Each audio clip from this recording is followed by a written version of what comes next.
Julius Malema has once again made headlines after delivering a sharp public criticism of his former deputy and longtime political ally, Floyd Shivambu, during a recent public engagement. The economic freedom fighters leader openly questioned Shivambu's political influence, particularly following his move to the Afrika Mayibuye Movement, or AMM.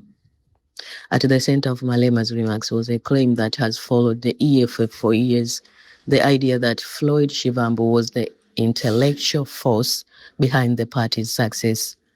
Malema strongly rejected that narrative. He argued that if Shivambu was truly the driving brain behind the EFF, then that same political influence should now be visible in the AMM. Malema summed up his argument with a pointed question. He asked why the, I quote, brain behind the EFF, end of quote, was not producing similar results at the Afrika Mayibuye Movement.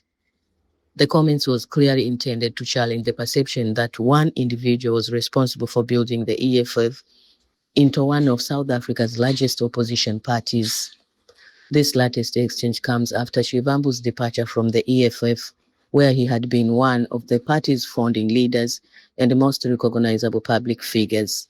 His decision to join the Afrika Mayibuye Movement marked a major development in South African politics and sparked questions about the future of both organizations.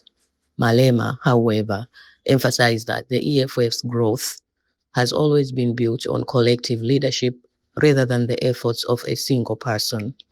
His message suggests that the party's achievements belong to the broader leadership team, not to one individual, regardless of that person's public profile. The public disagreements also reflects how dramatically the relationship between Malema and Shivambu has changed.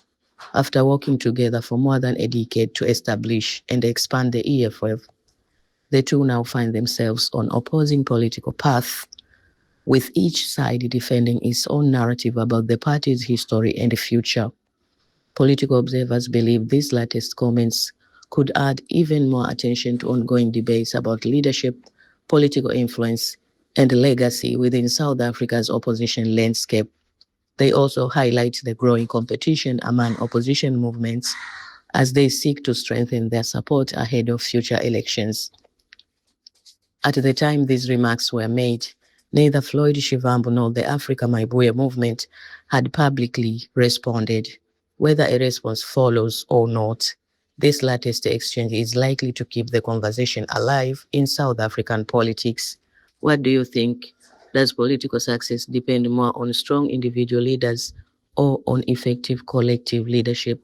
Share your thoughts in the comments and stay with us for continuing coverage as this story develops.